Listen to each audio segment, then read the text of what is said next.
So starting with the mechanism plate, I'll flip out the lever so that this is in the blade's open position and start putting these blades in place. Here's my toothpick for pointing.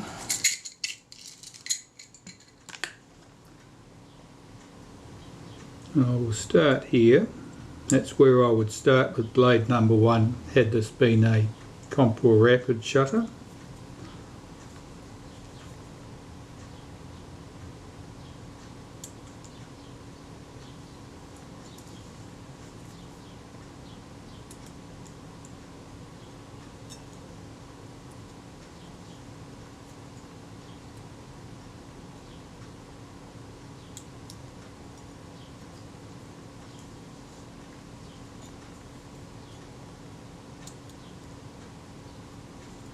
And blade number 6 I'm going to put back on top of blade number 1.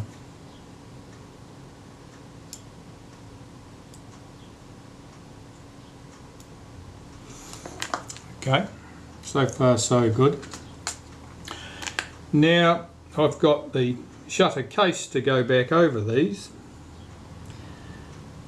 and I've got to get my alignment right because I'm not sure exactly how that fitted.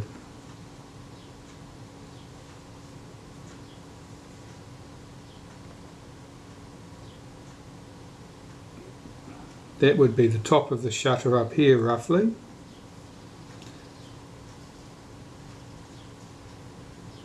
I would say that here is most likely where it goes.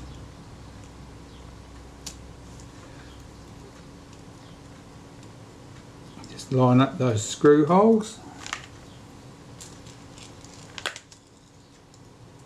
and there are 3 screws that go through the case and hold the mechanism plate into the shutter case.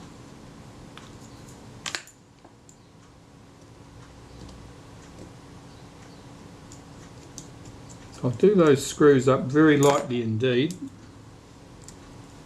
because if one of the shutter blades had fallen out of place while I was putting the case over the top, it could get trapped between the case and the mechanism plate, and more importantly one of the pins on the mechanism plate. And if you just did your screws up tight, you would end up with a damaged blade. A small, hopefully just a very small dent in the blade. Right, so let's flip that over, check that that opens and shuts smoothly, and it does. So I can do my 3 case screws up snug now.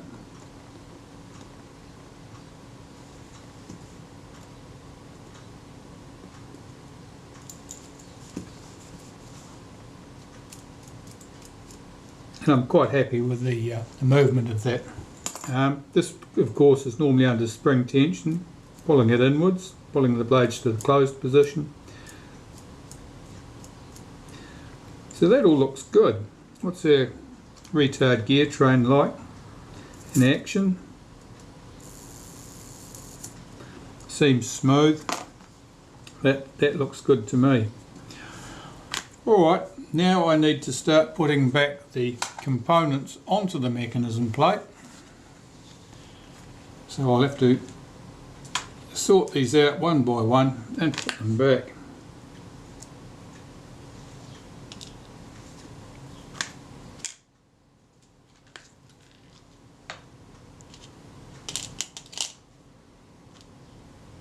I think my flash sync lever would probably be a good thing to put on first. I'll just sort through these parts quickly here.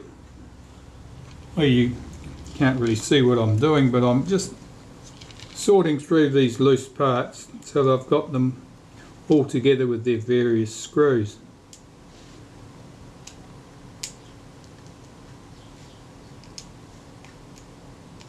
The shoulder screw for that piece, that one has its screw with it. This doesn't have a screw, neither does that. That's got its screw with it. Okay, I'm confident I know what those pieces are for. And I have one stray screw here, which must be for that flash lever.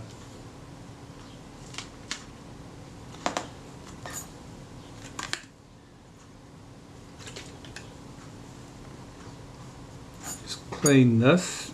I've got to work out how that spring fits into place.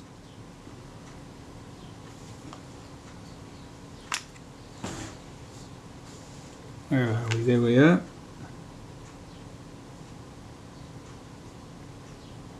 So that spring went,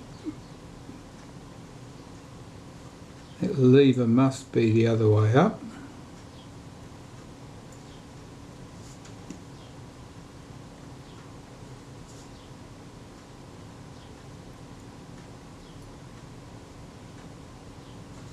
And so its spring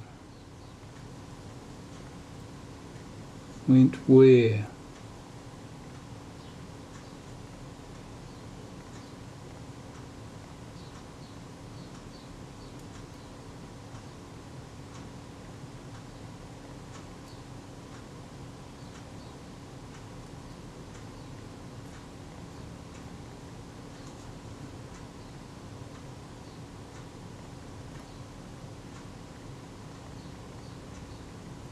The spring went under the lever.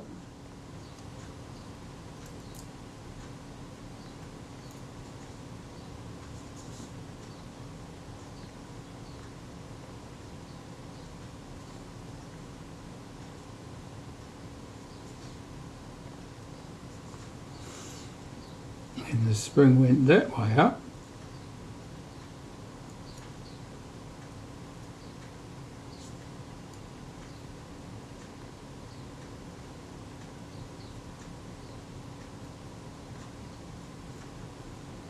Let's just put that spring in by itself for a second, so I've got this clear in my head where everything went. That tail end must have gone somewhere. There's a small hole in the mechanism plate there that that spring could set down into. Let's see if it does in fact go in there.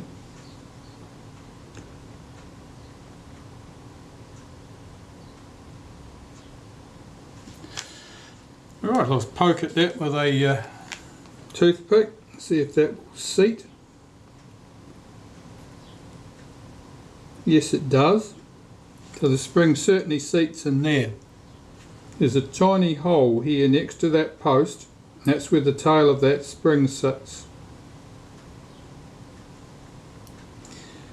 The end of the spring has to come through the hole in this arm, then that arm sits on there and the spring hooks behind this lever. Alright, that sounds only moderately impossible to achieve. I better be to it. I'm going to cheat here. I'm just going to temporarily put the screw in place so that the spring can't escape from its post, and see how I get on wriggling the lever over the spring. Whoops. Try that. So my spring can't get away now. Means I can wriggle this on there without things flying off into the distance.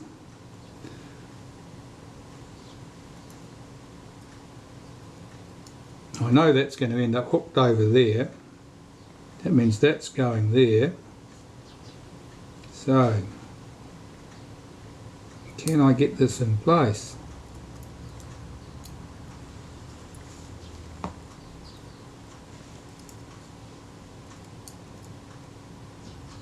Oh yes, the end of the spring has got a little hook on the end of it, so it's tricky to hook. Yeah, that's sitting over there now. And that spring will end up tucked behind there. So now, if I take the screw out, I shall be able to put my lever on that post and put the screw back.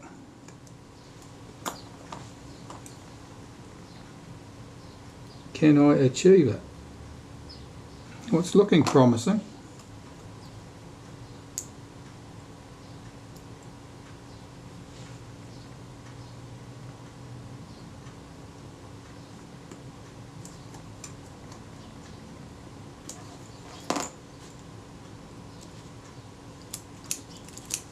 Yep, that's good. That's exactly what was wanted. It's exactly the right place for everything to be. That part's done. Now the flash contact goes on the outside there, but I'll put that back on there after I've got my flash wire attached to the outside, because as soon as I remove it from there, this thing falls off. So if I connect that to the wire and the camera first and then fit this into place, I'll be in business. And that's my flash contact there, that thin piece that you probably can't see. There's a very thin piece of metal there that's actually the moving flash contact. Well, so far so good. My high-speed spring, the shutter release return spring and lever, and that little block there, which would be the shutter, the cable release, had that port not been closed off with a screw head.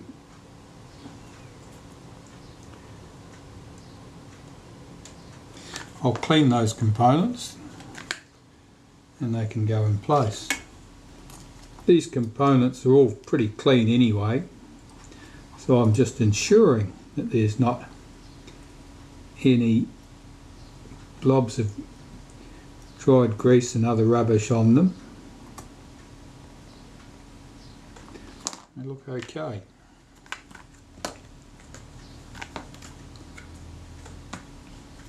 So normally for my 500th of a second speed spring, I normally just give that a wipe with molybdenum paste on the inside where it fits over its post. And likewise this lever, where's my, usually do the same for the pivot on the lever and get this in place. You've always got to wriggle this round that spring, that high speed spring.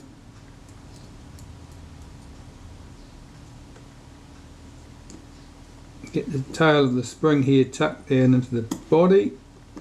There's a little groove it sits in. That's all good. Yeah, shutter release lever. This is very short lever here.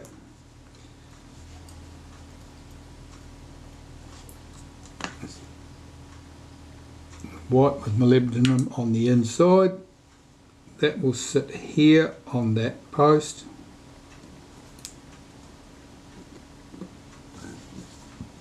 Couples with this lever. So we can hold that down and that will allow us to slide into place.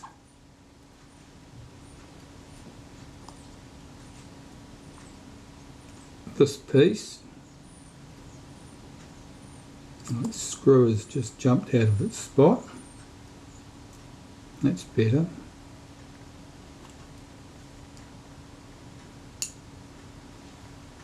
It's playing hard to get.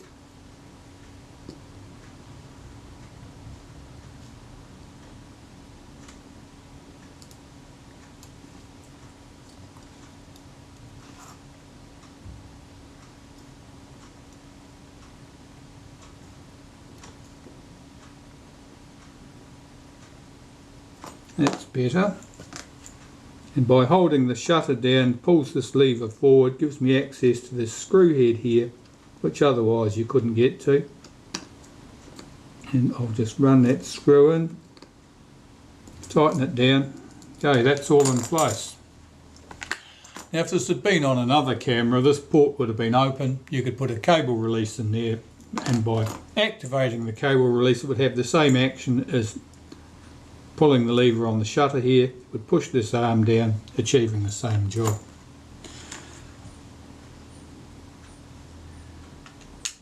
The B lever. The B lever is here.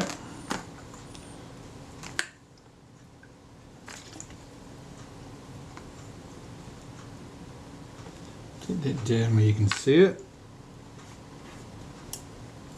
This differs in shape from that on a Seikosha-Rapid, and at the end of the lever has a very pronounced bend downwards, and that would be not the case with the Seikosha, but otherwise it almost certainly serves exactly the same purpose.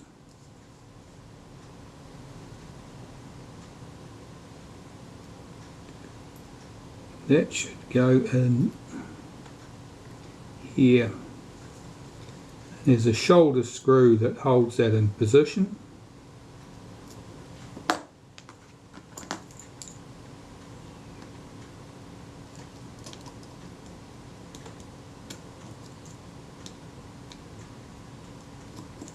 Check that the lever's free to move. It is.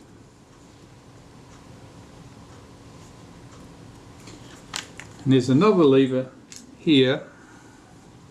This is the latch that holds the shutter in the cocked position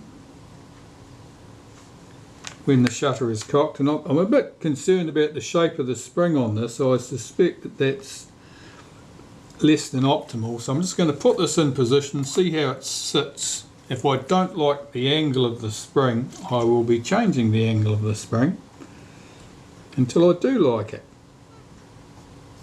It's got a very sharp bend in it, and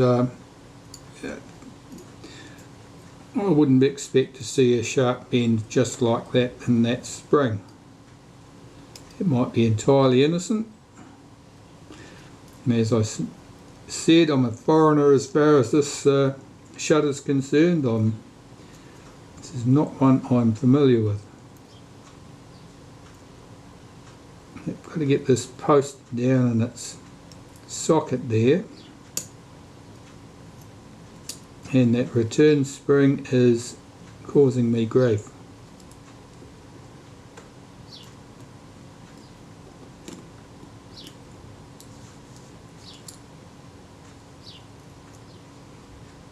The hole in the plate that this post has to sit into runs through a step, so it's difficult to get the thing to line up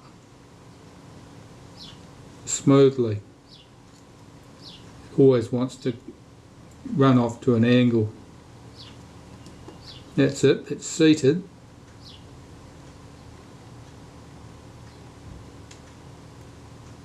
Got my arm around the wrong way though, so I'm going to have to lift that out and put that back. I want it in that direction.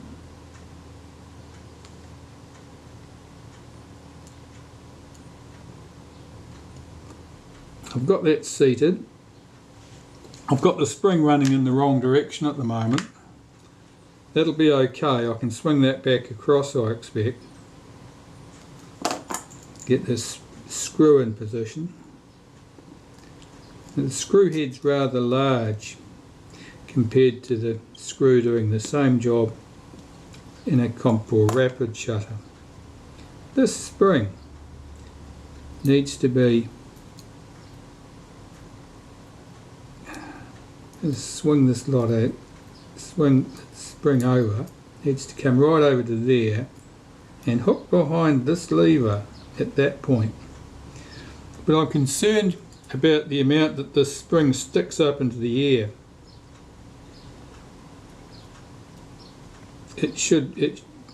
That's just not right.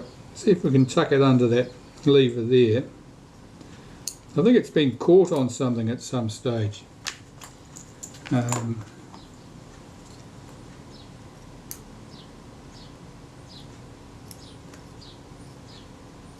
See if it'll stay tucked under. There's a place that's supposed to hook down here. Let's see if it'll stay there without me reshaping it. If it will, no harm done. I'd rather not have to reshape it because springs tend to break when you do things like that. Okay, it's hooked in position, It's not looking like it's catching on anything.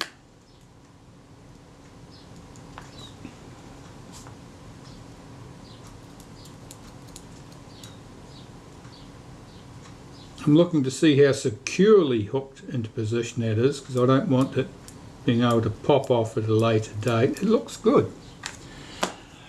Looks like that'll be fine. So I'm not going to modify something that doesn't really appear doesn't need to be modified by the looks of it. We'll just assume that even though it looks odd, it works, and there's no point me second guessing the designers on that score. Now here I'm wiping away dirty old grease off this piece here. This piece is referred to in the Compor instructions as being the main lever, even though it's not really a lever shape, but you can think of it as the main drive ring, or the main spring for the shutter. This is certainly the main spring, and here is quite a bit of dirt on here. It's dried grease. It's quite pronounced. The shutter had very little grease on it, but at this point obviously they used it, and the grease has just dried out over time. So I'm just wiping around this with some molybdenum paste. And this piece here is called the bird paw, and I'm just making sure that on the tip of it there, and this tail that sticks up, I'll just give them a quick wipe with molybdenum paste, just so they don't stick on anything. There and there.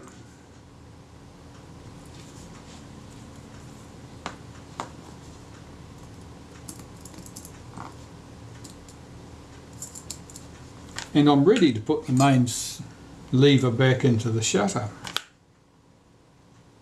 To make sure that the spring is sitting freely, it's not caught under anything. It should slide in under here. Just pull that B lever right back out of the way, that's better. Check that arm is out and clear, that's clear, that lever's clear. Hook the spring over its post. It's easier said than done. Try another pair of tweezers.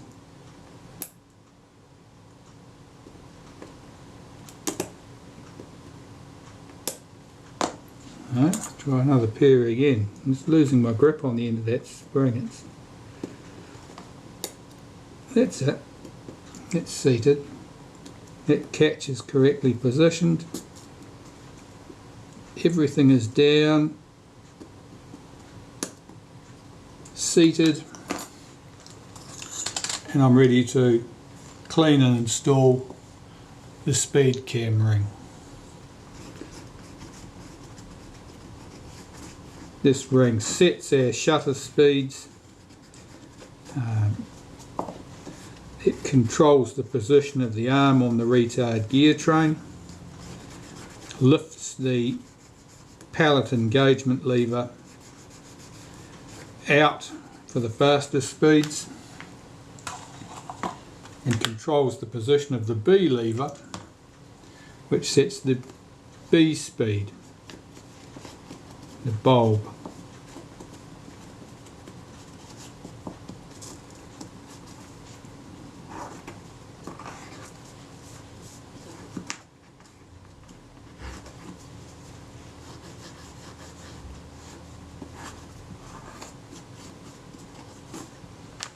Right, that's clean. Molybdenum paste around the inside edge where it runs on the lens tube, around these surfaces where it runs on the shutter speed retard gear train. check that everything appears to be in position. High speed springs there, retard gear trains in place. Everything seems to be seated. That case went on without a fight. Let's try this. I'll set it to the B position, cock the shutter. That's working. The 1 second position. Sounds good. 1/10 of a second. Sounds good. Okay, I'm going to put the cover plate on that and then go and test the shutter, see if the speeds are reasonable. The tolerance for the speeds was plus or minus 20% of the marked speed, and consistency within 10%. So that if you did a series of 10 shots at the same speed, they would all be within 10% of each other. That might sound like big wide tolerances, but in practice it works well enough. And it was probably the best that could be achieved.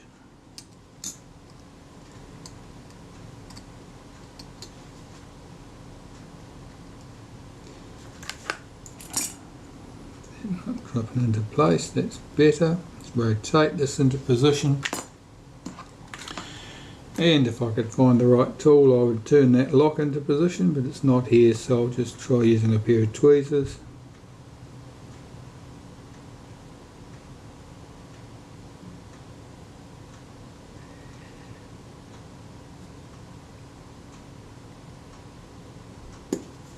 Good. There's my shutter back together.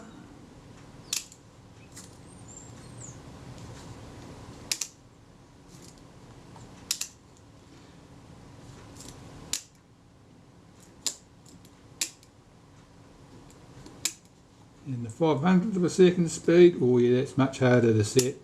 Yeah, that certainly works too. And B, that's working nicely. So all that looks very good. And it probably means that, subject to testing the speeds, that shutter is ready to go back onto the camera. Here I'm just removing any residual dirty marks that I've put on this from handling. Oh, the flash contact. No, that's got to go back on with the, once the wire's been connected to it, and then fitted in place. Right, so far so good. That's the shutter. Well, the patch on the bellows has had overnight to harden up, and that's looking good. So if you can see, if I collapse the bellows, that where I've got my patch here, the pleats fold up nicely. And here, you'll see that they don't. That is where another patch exists. And that patch is obviously a little bit inflexible. In fact, it feels quite rigid. That patch has a patch on the inside and the outside, and it seems to be quite stiff. It's quite possible that the inside area is, it just looks like whatever glue they used was hard and unyielding. Not a flexible adhesive at all. And there's probably a big blob of it there, so it means that they've been left with a hard lump, and so that the bellows don't fold back neatly there. You can see there's a place where they don't fold back as neatly. But the main thing is that the patch I've put in there does fold nicely, is light tight, and was the problem that I needed to rectify. As you can see, there's a lot of dirty, filthy stuff down here. I've got no idea what that is. It just looks awful. I don't know what it is. I don't know whether it's rust or it's mud, dried grease, or what it is. I'll see if it cleans off. It's not a working surface by any means. but I really don't understand what's going on here and how something came to be as filthy as that. I suppose the camera may have been out on display somewhere for a decade or 5. It's perhaps in an atmosphere where there's a lot of dust or dirt or something about. But I would be much happier if that looked like clean metal, even clean brown metal.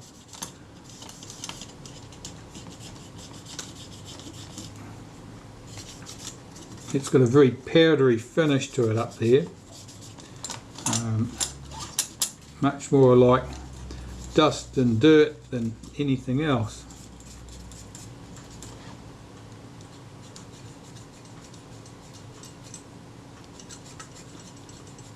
It's just odd. You can see how that comes off, that's just black as the ace of spades.